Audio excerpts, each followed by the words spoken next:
Hey guys, Jared Kraus, and if you're wanting to get started in this online game so you can make a side hustle happen or make some sort of money on the side or even replace your income, I talked to Alex Champage from Empire Flippers. Now, they've sold over $70 million worth of websites, and there's a thing or two that he's learned about websites that have been for sale and how people are making money from websites. Now, we break down in this specific podcast episode what are the best types of websites for you to buy on where you're at in your journey, even if you don't know anything about websites and how online businesses actually make money.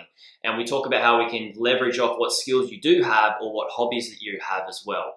Then we talk about what's the best type of business that beginners should be buying and like what's the most common and why are they the most common types of websites and what sort of risks are involved with those types of businesses and how to reduce those risks and grow those types of website businesses.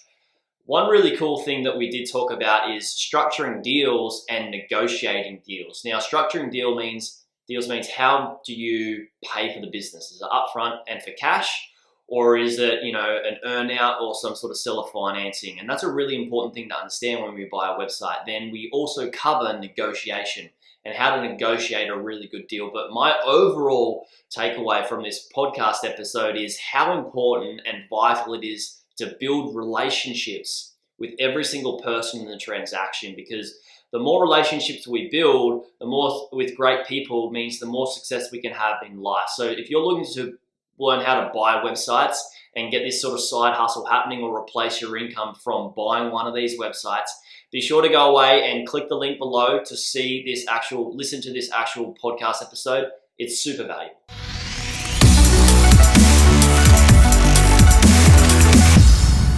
Hey guys, and welcome back to the Buying Online Businesses podcast. This is Jared, and I'm with Mr. Alex Champage from Empire Flippers. Alex, welcome to the show, and thank you so much for coming on board. Thanks for having me, Jared. I'm excited to be here. Now, Alex, you're from Empire Flippers, and Empire Flippers has had some massive growth. One of the biggest website brokers now online, and you guys over at Empire Flippers have many accolades, right? You've gone away and you've sold over $70 million worth of listings in a short period of time. You've gotten business brokerage awards, and your team that you've scaled in this short amount of years is phenomenal.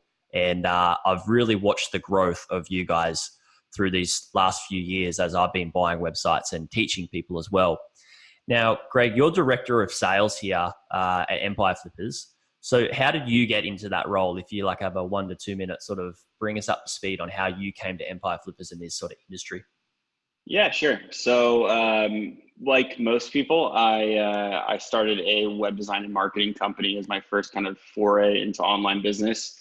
That quickly evolved into a conversion rate optimization company. That was about 6 or 7 years ago. And we basically got really good at just converting or increasing the revenue share of people once they get to your site or your app or whatever it may be. So from there, I got to work with a lot of cool entrepreneurs and ended up getting to work on a lot of different business models that we sell. So I started an FBA business in the supplement space in around 2014. I ended up exiting that to my partner at the time because I thought the market was too saturated. Looking back now, that was a really big mistake, but you live and you learn. And then from there, I got to work on a lot of different things like some pretty large mailing lists for info products and educational courses.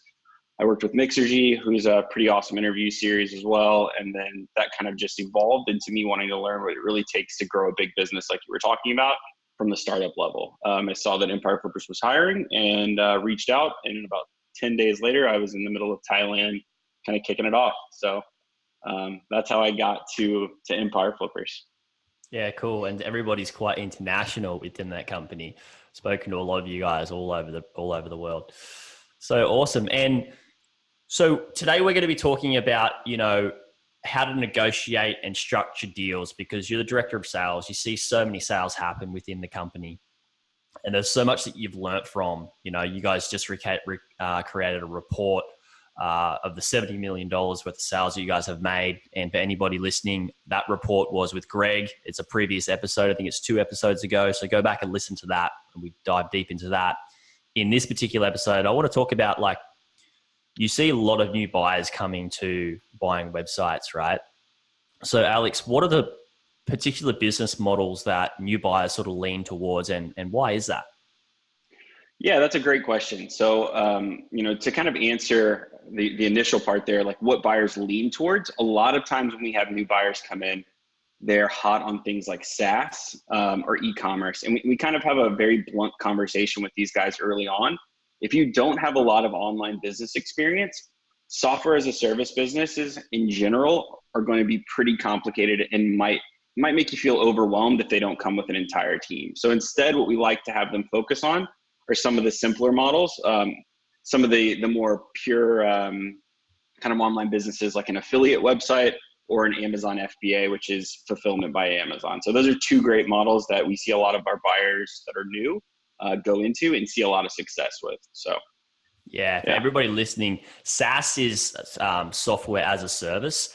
And software is, and this is something that I really liked it because they're membership models, right? Most of them are membership models anyway, Alex. And I like it because the membership model is really cool and getting an ongoing revenue or income stream monthly. But it for me, when I first started, it was a scary thing because I knew nothing about software. I knew nothing about coding. absolutely. And I think it's a big hurdle to overcome for a first listing. So with those, usually you've got affiliate and FBA type businesses. Mm-hmm. Talk to me more like what type of affiliate businesses are people wanting to buy? Are they, as first timers, are they looking for these Amazon associate sites, or are they going for, ones that have different commission junction or different ClickBank type of affiliate programs linked to them, or is it a mixture? Yeah, I would say it is a mixture. So like you mentioned, and I'm sure you discussed with Greg, we do a lot of volume. So we have a lot of experience across multiple different monetization methods, even within the affiliate niche or the affiliate space. But I would say Amazon Associates is by far kind of the leader there. If we're putting percentages around it, it's going to be the one that's north of 50, 60% of our portfolio of sales and affiliates. And then it's going to kind of be broken up from there with some of the alternate ones like you were talking about. So Commission Junction, ClickBank, those kind of partners are also going to make up some of the sites.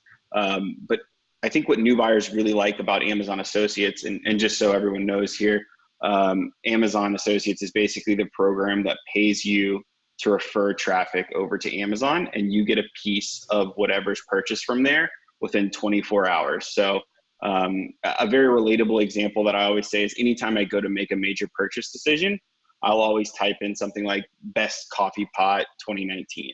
I can almost guarantee if you search that into Google, the top 3 to 5 sites have affiliate links pointing to Amazon, and we'll get paid a percentage of it when you purchase that coffee pot. So it's a really good model. People understand the concept. They get what they're buying, and they understand the value that they're adding.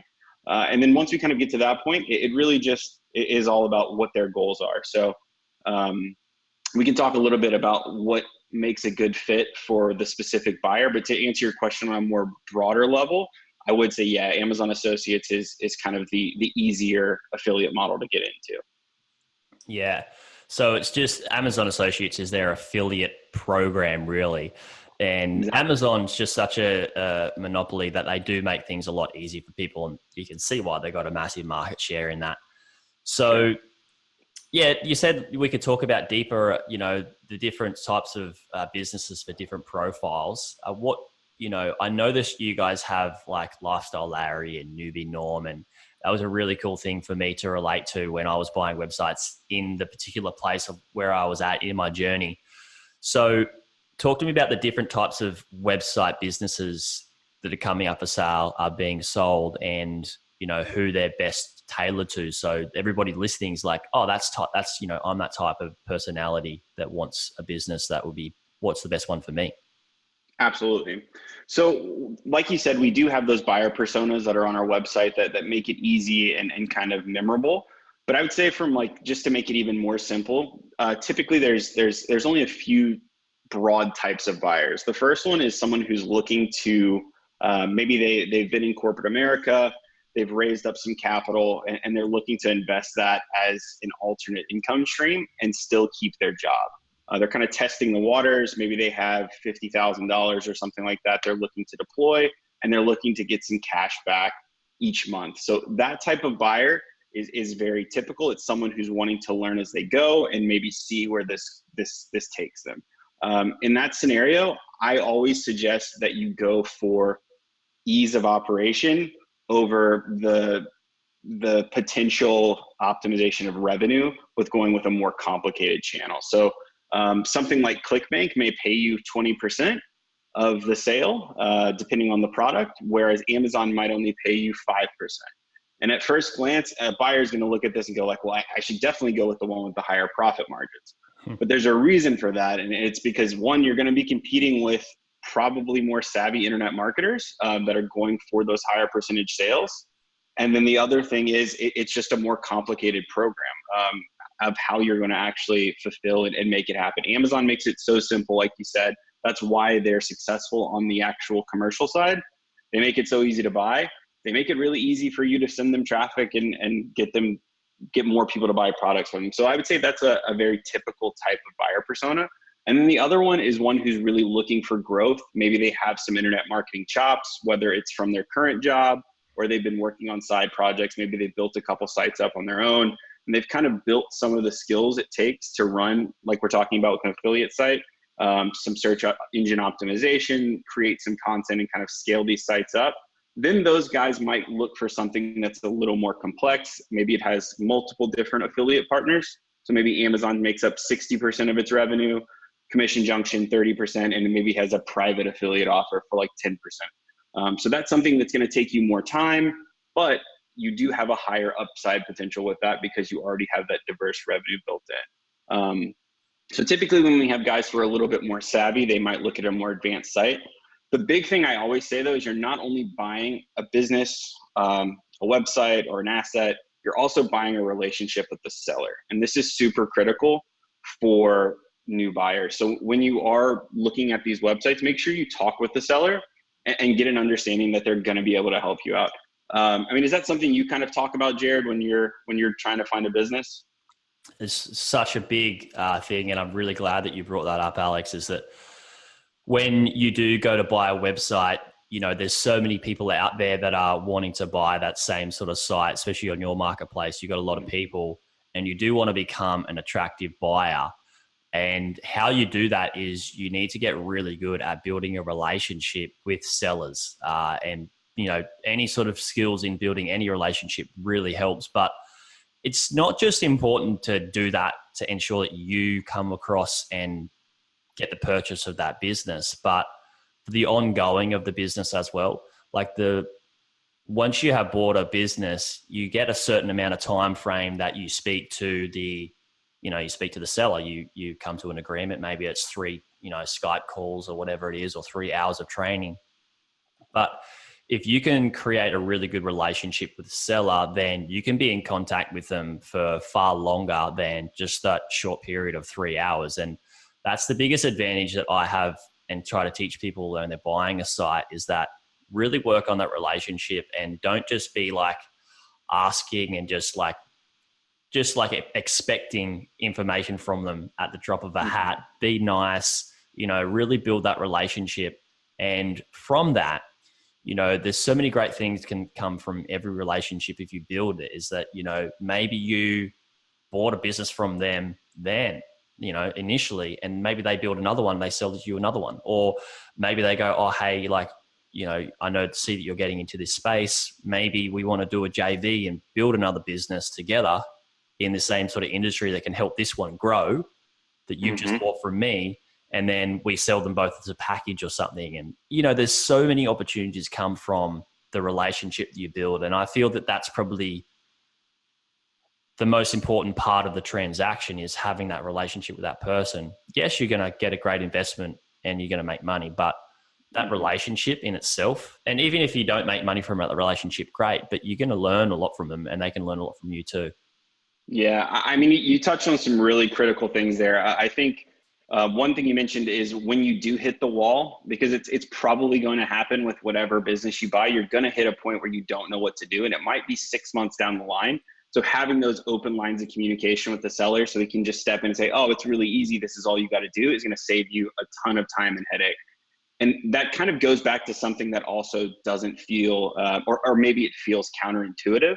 And that's that when you are negotiating, especially when you are looking to acquire a site or a business, keep in mind that there's a human on the other end of these negotiations. Because while you may save 2 months multiple from like hardballing the seller, you might tick him off so much that he still does the deal, he goes through it, but he's much less likely to facilitate and work through it. So anytime you're negotiating, just treat the other side as a human, like you would want to be treated, and it's going to result in just a much better transaction and a much better relationship post sale. So can't agree more.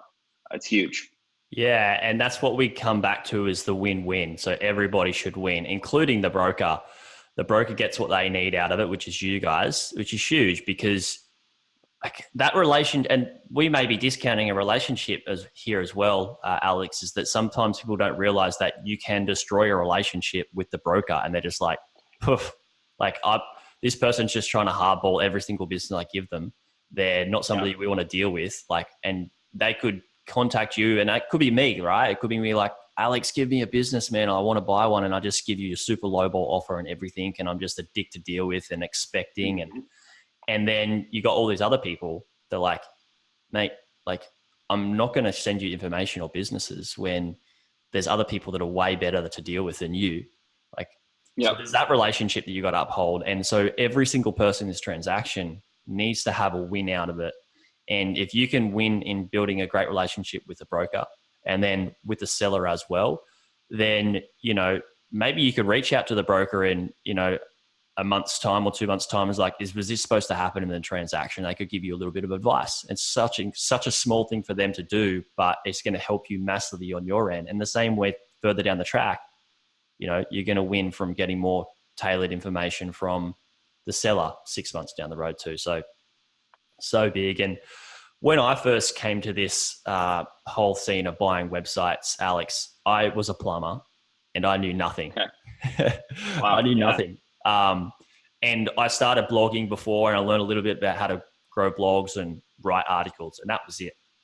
So I taught myself how to do a little bit of content marketing. Now, for somebody who's first starting out, like they may be like me, they may know nothing. What do you suggest what sort of business they should go for? And because I learned a lot from, and regardless if you've got experience or not, your first business, you're going to learn a lot from. What would you say is a great business to move into where you can start to learn skills without having to like put too much at risk because you don't have all the knowledge?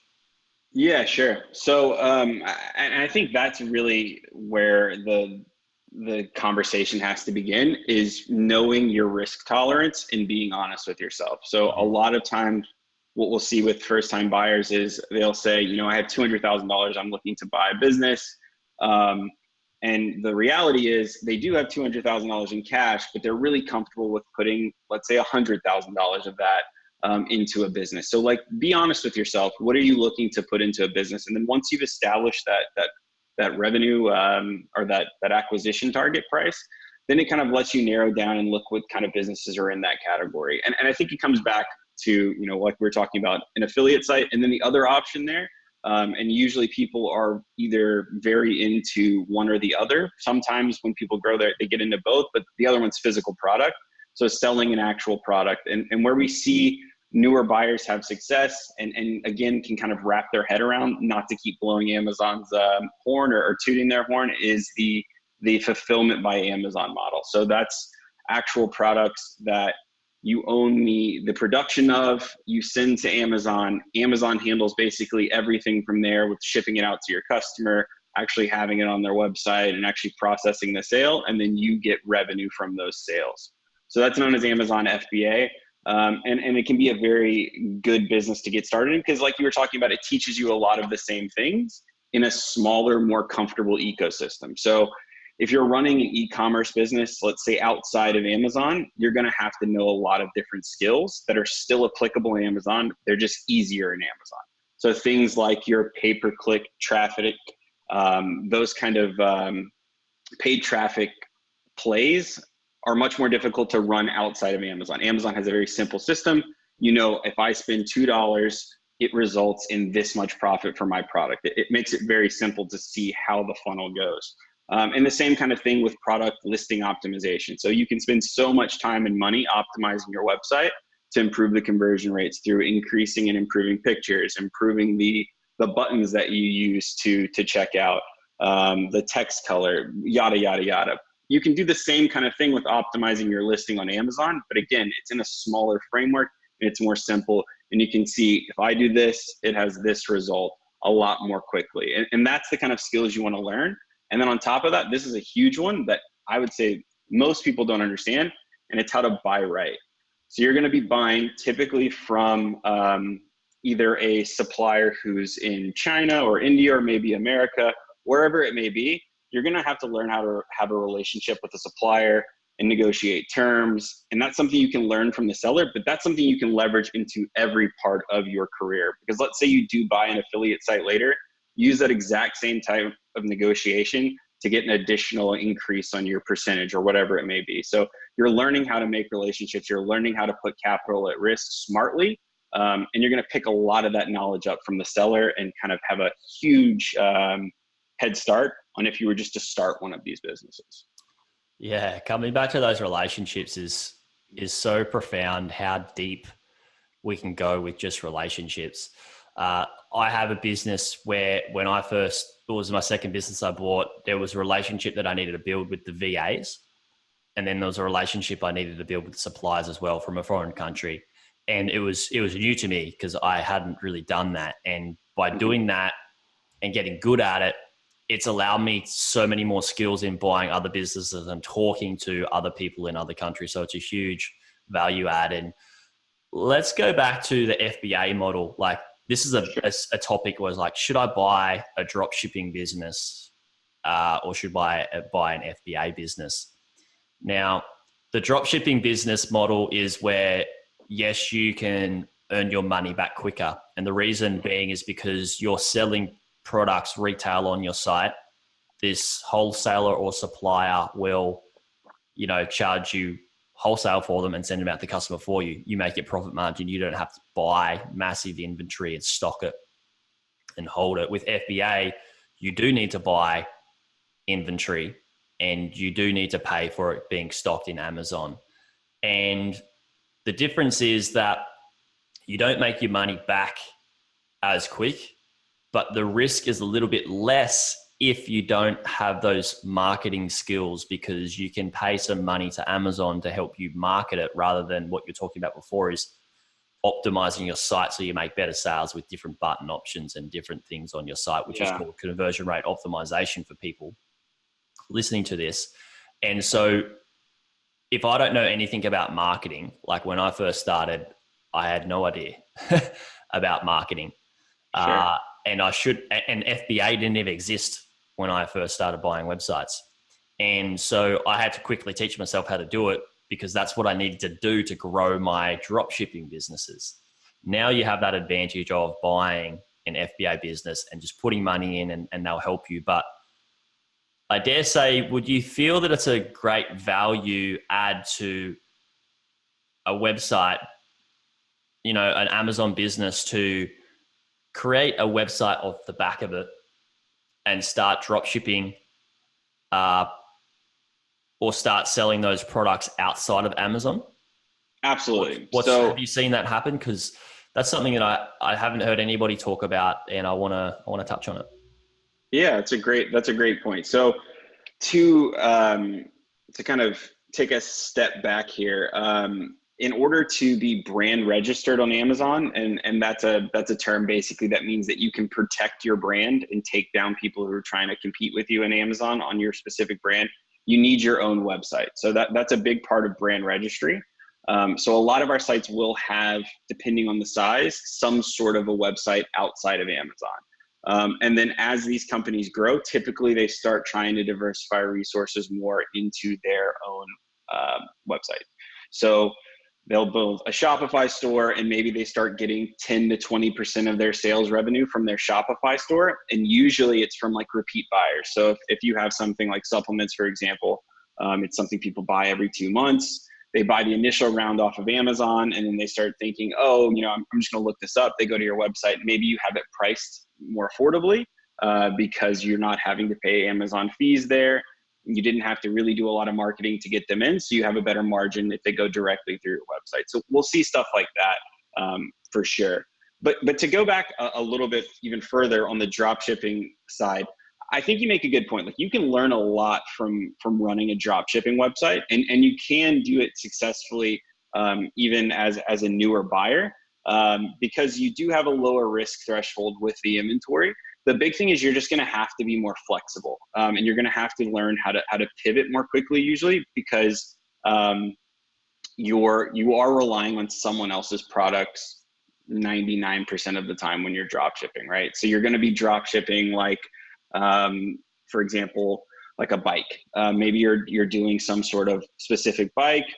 You're going to be selling major brands like Schwinn and Trek, and you're building kind of a persona around that. One of the most famous ones that people drop ship or like clothing accessories.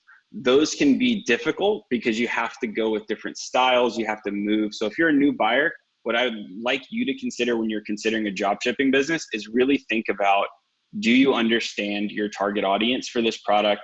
Is it going to change a lot? So like electronics, apparel, those require a tight pulse to the market because they change with seasons, they change year in, year out with electronics. So you're gonna have to change your inventory, change your marketing a lot more often if you run that sort of a drop shipping business.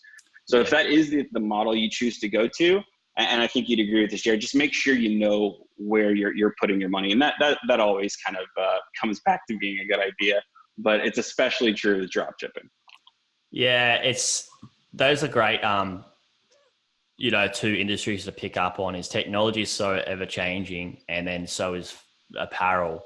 But with that, they're very accessible as well, which means it's a lot of people can start these website businesses and easily become competition, or there's already so much competition out there.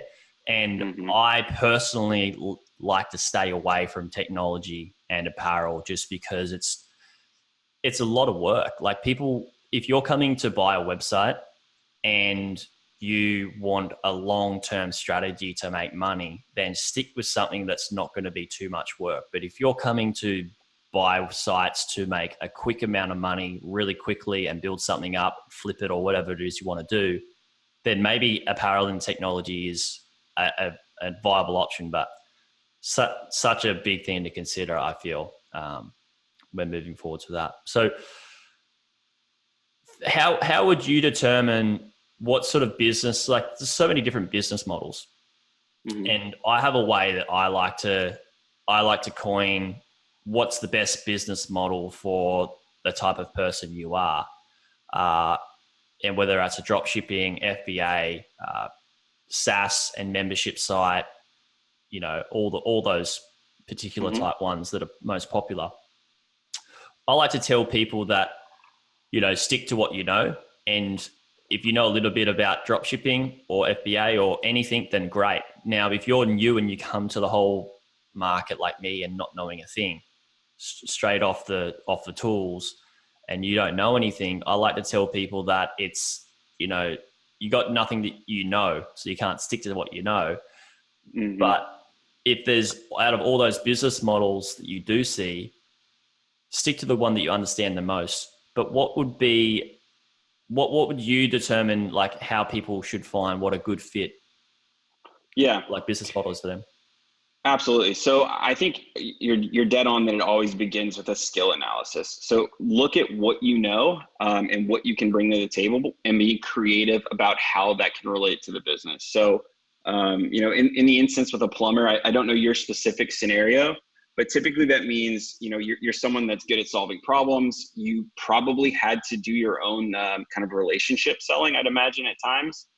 So you're kind of used to being an entrepreneur. You're used to having conversations with people. That makes some of the more complicated products seem less daunting, right? So ones where you're trying to deliver like an actual communication process or a sales process to deliver a product, like an info course, like you're an expert at plumbing or something like that. So maybe if you come across something that helps you solve some sort of a home goods or a home repair type of site, you're going to have natural affinity towards that, like you were saying, and you'll be able to see if the content is good or not. I mean, that's big. Like some niches are so obscure that if a buyer comes to it with no knowledge, you can read 1,000 words and really have no clue whether or not it's true or if it's like actually good content, because it's so out of your realm of like know-how. Understanding. But I think yeah. exactly. So that's the first step. Do that skill analysis. Once you've kind of narrowed down what you think you can bring to the table, and it's usually a lot more than you think, because even if you are, something that's not typically viewed for having such and such skill, like you said, you started writing a blog. I know so many guys that are just incredible musicians, or they're incredible writers, and their jobs are just different skills. So your hobbies, you can bring that to it as well. Maybe you're technical, bring that to the table. But once you've kind of narrowed that down, again, have that tough budget conversation and be honest and open with your broker. Like you got to give him something to work within, so he's not just showing you a wide range, and so that he can narrow it down. Because what you're looking to do here is get to as many no's as possible so that you can get to a yes. Like your goal, and this sounds weird coming from a broker, your goal should be to basically tell me no as much as you can. Because the faster we can get to no, it's the faster that we can clear a bad fit off the table. And that's not to say that when you do say no, we're not going to ask like why and kind of dig in, because that sometimes exposes what, it's not actually a real no, it's just a confusion point. That's different. But if you've gotten to the point where this isn't a good fit, it's too expensive, I don't like how this is done, it's not a good fit for me, let's move on and let's look at another business. Because usually you're going to have a synergy with the seller, you're going to have a synergy with the product, or at least like the revenue model, and it's going to make the decision a lot easier. And then from there, just to quickly kind of summarize, know the type of business that you want to have. Do you want to spend 40 hours a week on this business, or do you want to spend 5 hours a week? Be very honest with yourself on how much time you can commit. One mistake we will see is a guy says, I want to spend more time. He's like, yeah, I work full time. I'm a lawyer. I have a ton of cash, but I'm going to put 40 hours in and I'm going to replace my income in a year. That's unrealistic. Like, you're not going to do that. So if you're not going to quit your job, don't buy a business that requires the seller 40 hours a week, because it's probably going to require more of you. So keep that in mind. If you are trying to buy a career replacement, that's totally fine, but know what you're going after. And then from there, it's really just about narrowing down the deal and getting into a proportion that makes sense for everyone involved. Yeah, awesome. Does that help? Yeah, oh, that's gold. Absolutely gold. I love it. And thank you, especially, bringing in your hobbies and other skills or hobbies that can be transferable into different niches just because you understand a little bit of the language is really powerful. But what I picked up on is that, and this is something that I look for when I'm buying businesses, like how much time does it take me to run those businesses? And it can take 3 hours, per week or per month, and it can be 30 hours. But some people, and I know some of my clients, they get scared off when they're like, oh, it's like 20 hours a week, or like 10 hours a week. I can't do that. Now, what I like to share with them is like, yes, it may be that, but maybe you could have a VA come along with it and they could do that work. And if a VA doesn't come along with it, maybe you hire a VA at the same time you buy the business and they go through the same training with you as you do with the actual seller, and they learn how to run that part of the business for you. So I feel that's a really important thing to touch on as well. Now, you see so many deals happen. I want to talk about structuring deals. What's the most common way? And I like the seller financing and the earn-out type model in structuring a deal. So we'll talk about structuring and then negotiation, but what do you see is a common way to structure deals on, say, businesses under the 50K and then businesses over the 50K to mil and whatever it is? Like, what are those? Sure. Yeah, it's definitely different depending on the pricing tier. So under $50,000, it's very rare for a deal to have structure. So it's usually going to be cash, especially if the business has a lot of interest. As you may know, but for you guys who don't know Empire Flippers, we sell sub $80,000, sub $100,000 sites literally in minutes. So they'll go live Monday at 10 a.m. Eastern, and then we'll have a wire hit our account 8 minutes after for list price, and it'll go to a buyer. Sometimes we'll have multiple wires for the same business. So it can be very competitive on those lower listings, especially under $50,000. That doesn't mean that it doesn't happen, but that does mean that the competition is so much higher at that level that typically a seller understands that he doesn't need to provide seller financing in order to make a deal work. He's going to be more cash heavy. And when you do have seller financing at that level, it's typically going to be shorter. So let me just explain seller financing from a broad perspective. Yeah, great. Thank you. Yeah, usually like let's use $100,000 just because it's an easy number. So you go to buy a $100,000 business. Let's say you put $80,000 up front, and then the remaining $20,000 of the purchase will be paid out in $2,000 increments for 10 months. That's a very like basic standard earn-out or seller financing scenario. Then if you're wanting to kind of evolve that and get a little more sophisticated, you can start doing things like performance-based earn-out. So using that same example, we're going for a $100,000 business. We're still going to put $80,000 up front just to keep it clean. But that remaining $20,000 will be tied to some sort of a revenue target. So if the business earns $5,000, the seller gets paid, let's say $1,000. If it earns $10,000, the seller gets paid $3,000. And then you just set a window around how long this is going to go on for, or a max amount of money that gets paid back. And that's a performance-based earn-out seller financing scenario. That's popular, but again, that just depends on the level of comfort or confidence that the seller has in you, the level of confidence that you have in your negotiation skills to kind of work that through. I would say the majority of deals are going to be straight earnouts or straight seller financing, where it's just a fixed amount paid back over a certain amount of time. And then maybe, 30 to 40% are around seller financing that has some sort of contingency depending on the performance of the business. As you get bigger and bigger, the deals get more complex. Things like a seller note that might have interest attached to it, depending on the size of the business and the payback period. Maybe there's like a 5% interest payment that gets applied to the monthly payments.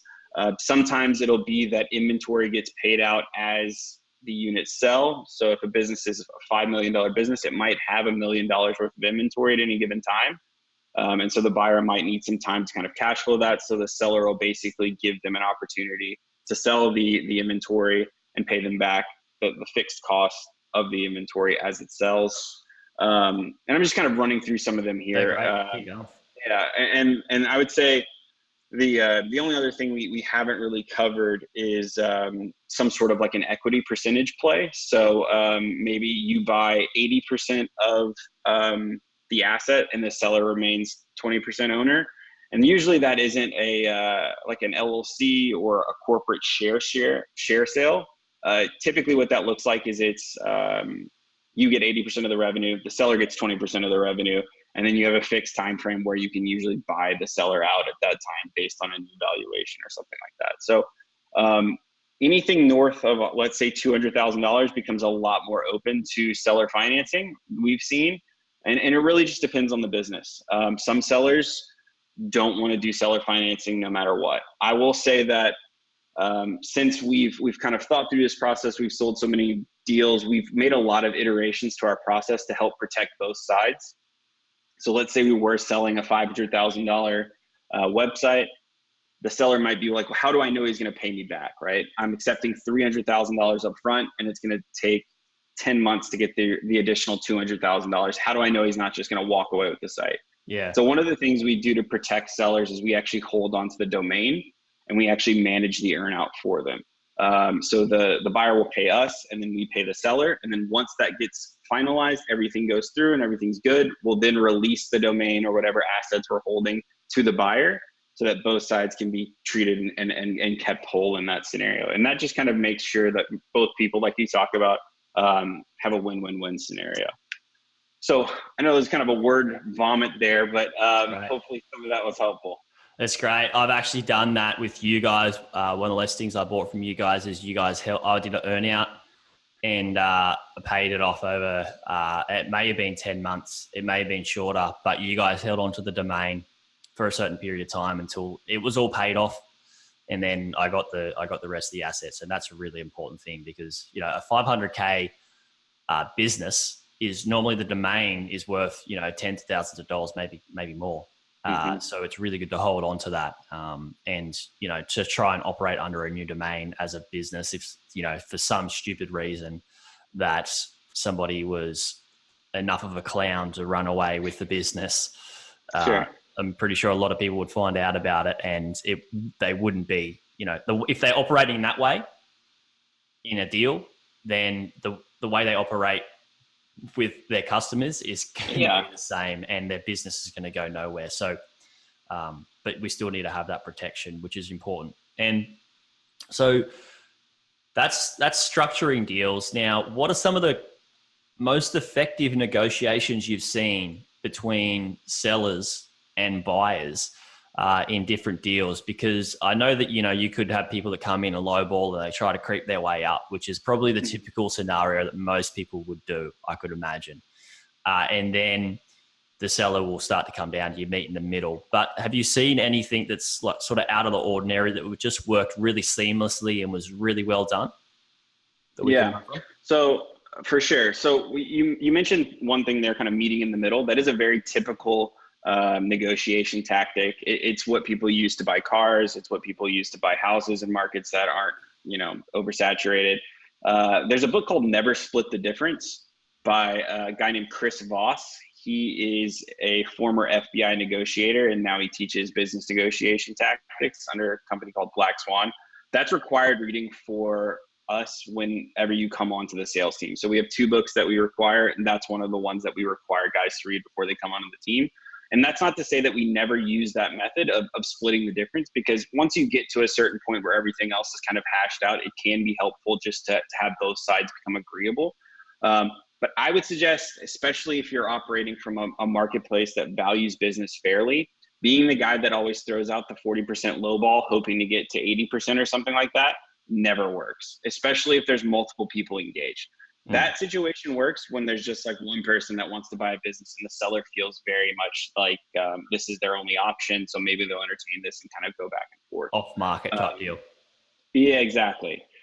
So for tactics that work, I mean, it really is so situationally dependent. What I will say is, and this is true for both sides, is know the number that makes sense for you and stick to it. So what's really difficult to see is when a seller feels like kind of the, I'll just use the analogy that our CEO used, like the hottest girl at the bar. She just feels like no guy's going to be good enough because obviously she's the prettiest person here, and she's just going to keep saying no until the Prince Charming comes to the door and kind of sweeps her off her feet. The reality is you are looking for the right deal, but you need to have clear set expectations. So this analogy breaks down, but let's say like you have a $1 million business for the list price, but you're willing to walk away for $900,000. If someone comes out of the gate and offers you $900,000, don't move your goal. So we'll see that happen, and people will get kind of like wrapped up. This is their baby they're selling. They put so much blood, sweat, and tears into it. And then they just start feeling like, oh man, I'm severely undervalued. These Empire Flippers guys don't know what they're doing. And this really doesn't happen often. I'm just trying to give you an example of what to be aware of. When that happens, that can be a real negative for the buyer, because a lot of our buyers will lead with their best offer. And they'll just say like, look, I've ran all the numbers. This makes sense for me at this price based on how we acquire businesses and how it's going to work within our kind of operational machine. Is this something that'll work for you? And then they may have very little margin one way or the other on how they structure it.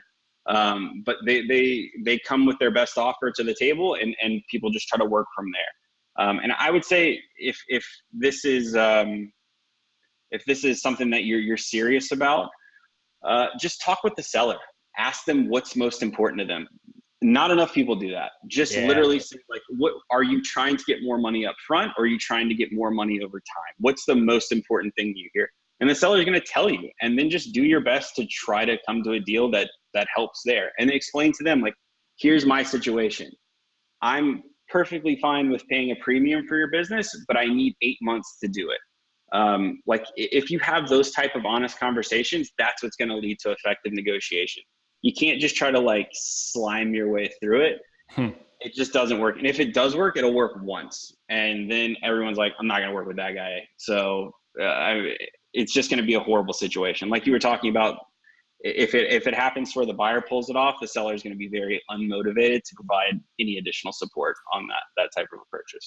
And it's not the way to come in to do that, and with all the relationships that you can destroy in that. And that's so good to hear you say, you know, that main question, this is the exact same question that I get all of my clients to ask. And it puts you straight away in a position of a professional investor or website investor. Is that like, what's more important to you? Like, would you rather get your money cash straight up and get it done? If so, you know, like what are you looking at? Or would you rather get, you know, more and get it over time? And that's a huge thing that puts you straight into a professional investor standpoint. And then one thing that I know that I've learned in negotiation and offering deals, and I've learned this from being in property, is that like sellers, they may be like what you said, at $1 million, like they want to sell it for $1 million, but their worst case is like 900. And then somebody comes in and goes, all right, I've done a lot of research. I've done a lot of due diligence. I'm going to give you my best offer. And often if I do that, I'm going to give one offer. Yep. I'm going to give one offer for a real estate transaction or a website. And if that person says no, then I don't proceed, because it's the best offer that I can give them. It's like the best offer that I can give them. And that's my biggest advice to anybody is like, give one offer. And it's like you say, stick with it. It's the best one. And what I've learned is that for sellers that are selling a business, often the first offer you get is the best offer. Yeah. And walking away from it thinking, I can get more money is something you really need to think hard about and take yourself outside of the emotions there, I feel.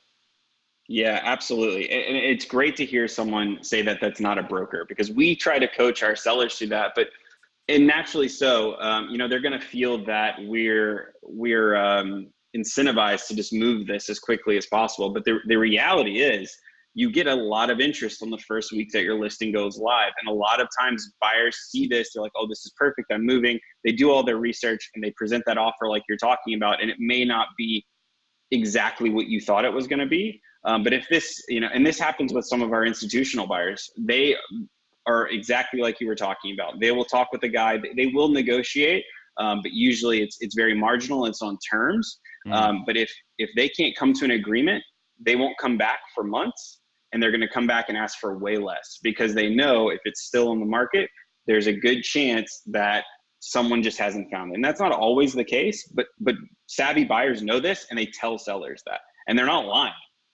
Their time is valuable. They know what they're doing, and it's a very savvy negotiating move. Yeah. The longer a listing stays on the market, the least valuable it becomes, because you look more and more desperate to sell it. And that's something that every seller should know. And it's also good for a buyer to know as well, because you're like, well, this person has been offered some pretty cool things. Now they really want to sell it, and they're getting to a position like where they're going to have to take less, lower than the 950 that may have been offered, because they got emotional going, I'm going to get more than this because this is only the first week. Yeah. Well, you want to sell like the least amount of time that your listing is on the market is, the better, because it's just, One thing I would say to that, and we have cases where businesses stay on the market because the seller is like, I'm only taking list and I'm only taking cash, and we've priced it to reflect the fact that it is an outlier business. You really need to know your business. Like if you have an exceptional business, it's growing month over month, and we're continuing to revalue it. It is very possible that it takes us 7 months or 6 months to find the buyer who's willing to pay a premium and it makes sense for them. But you need to know that that's going to be the situation. And that's what we always explain to those guys is like, look, we'll be here. We totally get it. You understand why your business is an exceptional business compared to the average. So if you want to hold on, let's do that. But we want to make sure that you understand exactly the scenario that's going to happen, because it may take us a significant amount of time to find the right fit.